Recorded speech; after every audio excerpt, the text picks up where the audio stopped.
2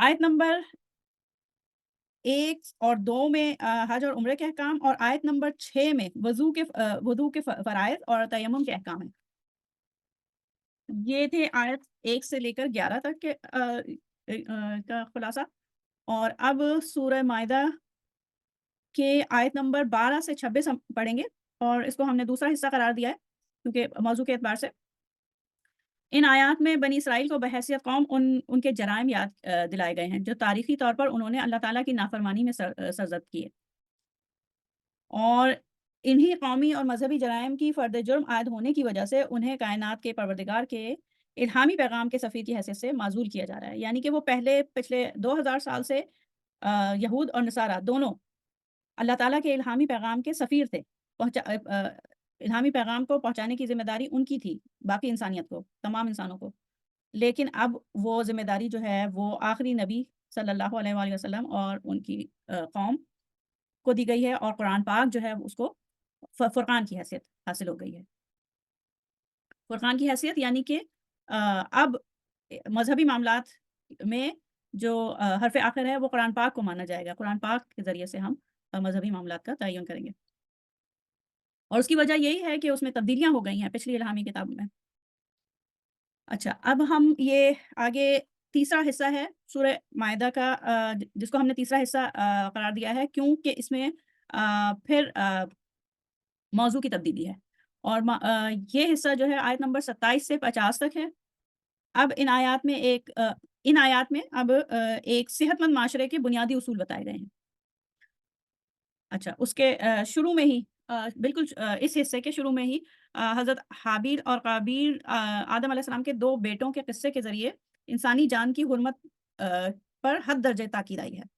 سب سے پہلے جو سوسائٹی سورہ مائدہ میں سوسائٹی کے متعلق، معاشرے کے متعلق جو احکام آئے ہیں، اس میں سب سے پہلے یہ ہے کہ انسانی جان کو حرمت حاصل ہے۔ انسانی جان کا قتل جو ہے وہ انسانی معاشرے کے لیے حد درجے نقصان دہ ہے۔ تو سب سے پہلے جو سینکٹیفائی کیا ہے وہ انسانی جان کی حرمت کو۔ یہی واقعہ بتاتے ہوئے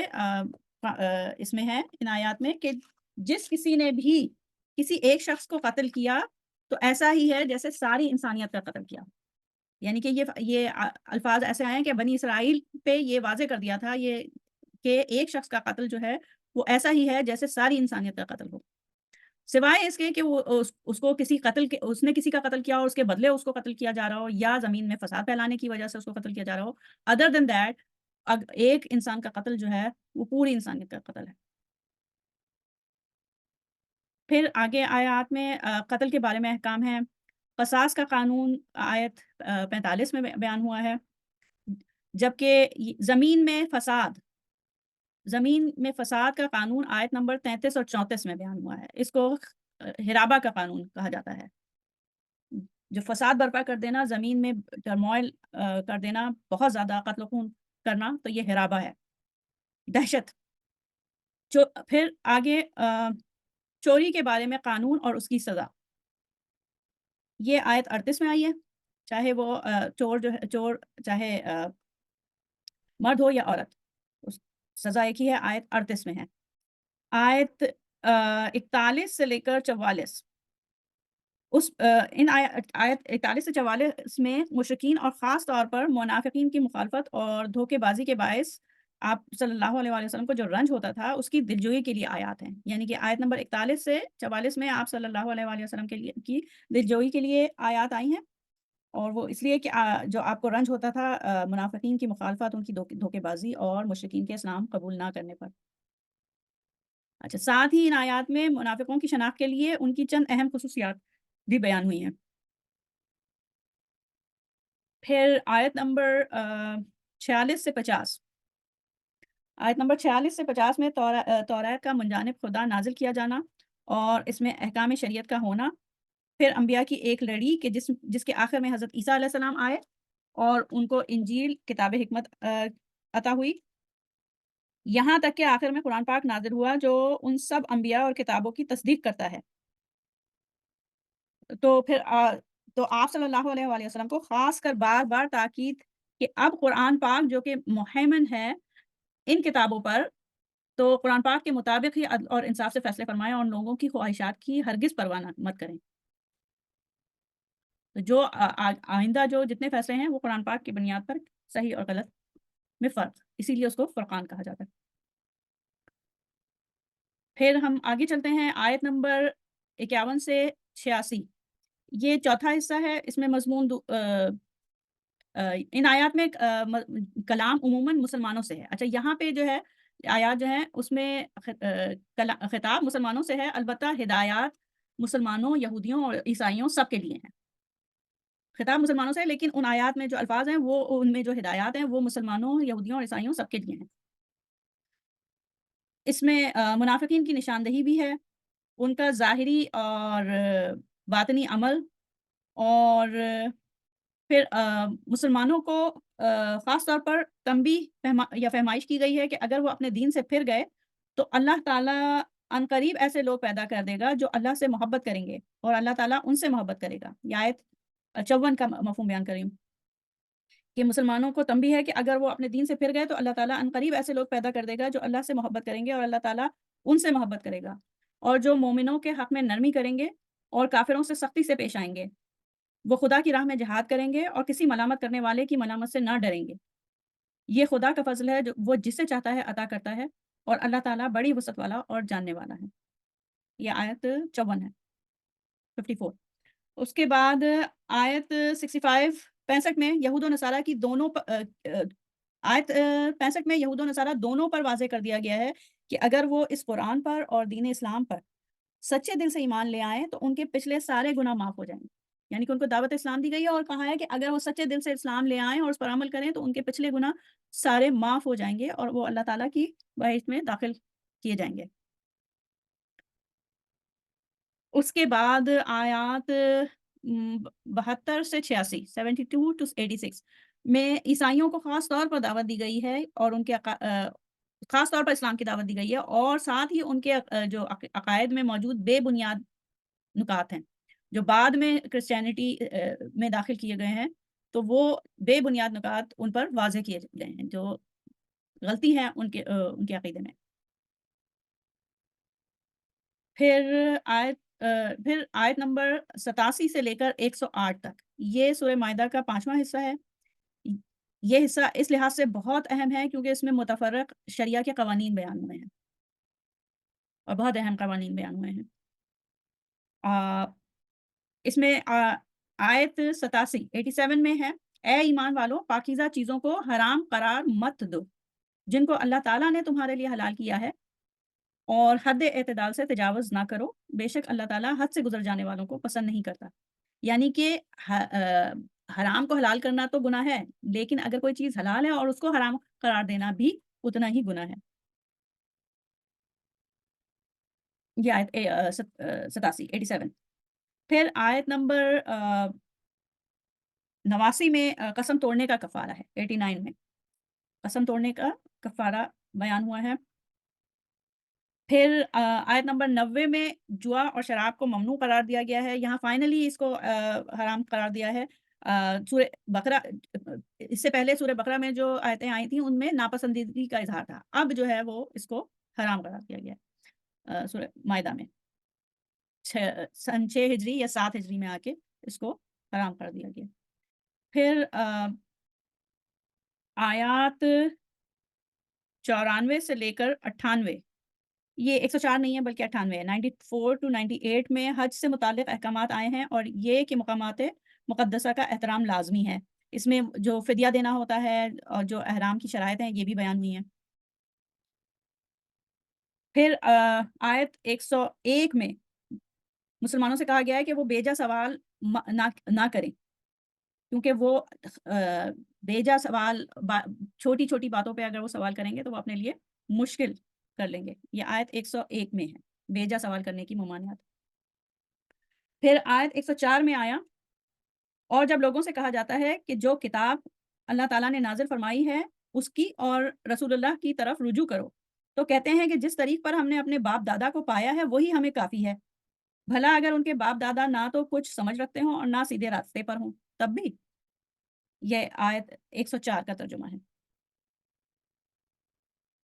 اچھا، پھر آیت 105 میں مسلمانوں پر لازم کیا کہ وہ تمام احکام پوری طرح بجا لائیں اور اپنے پہلے کی قوموں کی غلطیوں سے خاص طور پر پرہیز کریں۔ پھر آیت نمبر 106 سے 108 میں شہادت کا قانون بیان ہوا ہے۔ شہادت کیسے دی جائے؟ اس میں جو کوئی انسان جس کی موت کا وقت آ گیا ہے اور وہاں پہ شہادت دینے کی ضرورت ہے، تو اس کا قانون بیان ہوا ہے۔ اب ہم چل رہے ہیں آخری سورہ مائدہ کے آخری حصے، یعنی آیت نمبر 109 سے 120، چھٹا حصہ ہے۔ آیت 109 سے کلام کا رخ بدل رہا ہے اور ان آیات میں روز قیامت کا نقشہ کھینچتے ہوئے حضرت عیسیٰ علیہ السلام اور اللہ تعالیٰ کے درمیان ایک مکالمہ بیان ہوا ہے۔ یہ مفصل مکالمہ ہے اور اس کے ذریعے سے عیسائیوں کو دعوت اسلام دی گئی ہے، یعنی کہ ان کو بتایا گیا ان کے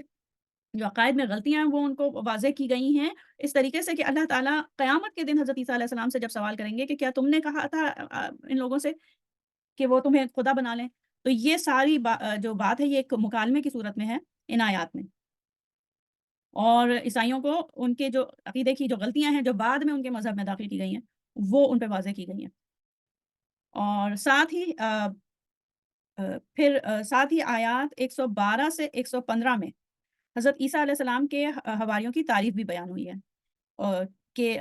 کیسے وہ ہمت اور استقامت کے ساتھ حضرت عیسیٰ علیہ السلام کے ساتھ مخلص اور وفادار رہے۔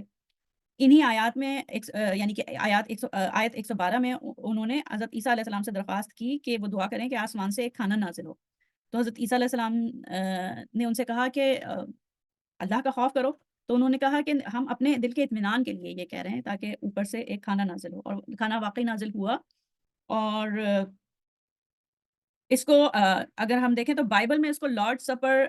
یا سیکرڈ میل کا نام دیا گیا ہے، لارڈ سپر سیکرڈ میل، تو یہ یہاں پہ آیت نمبر 112 سے 115 میں اس کا بیان ہے۔ اچھا، یہاں پہ یہ سورہ ختم ہوتی ہے، ہم اس کا اعادہ کر لیتے ہیں جو مضامین ہیں۔ اس میں دیکھیں مرکزی مضمون جو ہے وہ اسلامی معاشرے کی مضبوط بنیادوں پر کیسے استوار کریں گے، اور توحید کے اثر کے توحید کا جو اثر ہے وہ اسلامی معاشرے کے ہر شعبے پر آئے، اس بات کی اہمیت، اور یہ کہ مسلم معاشرے سے نفاق کو ختم کرنا، اور ساتھ ہی اس سورہ میں اہل کتاب کو دعوت اسلام دی گئی ہے۔ اچھا، پہلے حصے میں ہم نے دیکھا کہ یہ اس بات کا اعلان ہوا کہ دین جو ہے یہاں مکمل ہو گیا، یہاں یہ سورہ جو ہے وہ صلح حدیبیہ کے بعد نازل ہوئی ہے، اور پھر شروع کی 11 آیات میں ہمیں حج کے احکام ملتے ہیں، وضو اور تیمم کے احکام ملتے ہیں، اور مسلمانوں کو خاص ہدایت کہ وہ عدل و انصاف پر قائم رہیں اور حد اعتدال سے تجاوز نہ کریں۔ پھر دوسرا حصہ آیت نمبر 12 سے 26 ہے، جس میں یہودیوں کو تنبیہ کی گئی ہے، فہمائش کی گئی ہے، اور ان کے جو قومی جرائم تھے وہ بتائے گئے ہیں۔ پھر تیسرے حصے میں جو کہ آیت نمبر 27 سے لے کر 50 تک ہے، اس میں اصول بیان ہوئے ہیں معاشرے کے، قتل انسانی جان کی حرمت بیان ہوئی ہے، قتل کے قصاص کا قانون بیان ہوا ہے، پھر حرابہ کا قانون، فساد پھیلانے کا جو قانون ہے وہ بیان ہوا ہے، اور یہ کہ قرآن جو ہے وہ اب فرقان کی حیثیت سے ہے، صحیح اور غلط میں تمیز کرنے کے حوالے سے قرآن کو فرقان کی حیثیت حاصل ہے، مہیمن ہے۔ اچھا، اس کے بعد آیت نمبر 51 سے 86 چوتھا حصہ ہے، ان کو دعوت دی گئی ہے کہ اسلام کی طرف آئیں، اور اگر وہ اسلام قبول کر لیتے ہیں اور عمل کرتے ہیں تو ان کے پچھلے سارے گناہ معاف کر دیے جائیں گے اور جنت میں داخل ہوں گے۔ پانچواں حصہ جو ہے وہ آیت نمبر 87 سے 108، اس میں متفرق احکام بیان ہوئے ہیں معاشرت کے۔ پھر چھٹے حصے میں ہم نے دیکھا وہی ابھی کہ چھٹے حصے میں عیسائیوں کو دعوت دی گئی ہے اسلام کی، اور ان کو ان کے جو عقیدے میں خرابیاں ہیں وہ ایک مکالمے کی صورت میں بتائی گئی ہیں، قیامت میں ہونے والے مکالمے کی صورت میں، جو کہ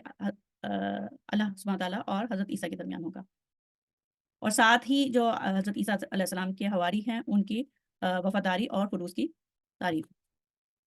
تو یہاں پہ یہ سورہ مائدہ ختم ہوتی ہے، انشاءاللہ ہم اگلی نشست میں سورہ انعام پڑھیں گے۔ دعا کے ساتھ اس نشست کو ختم کرتے ہیں۔ سبحانک اللہم و بحمدک نشہد ان لا الہ الا انت نستغفرک و نتوب الیک۔ السلام علیکم ورحمۃ اللہ وبرکاتہ۔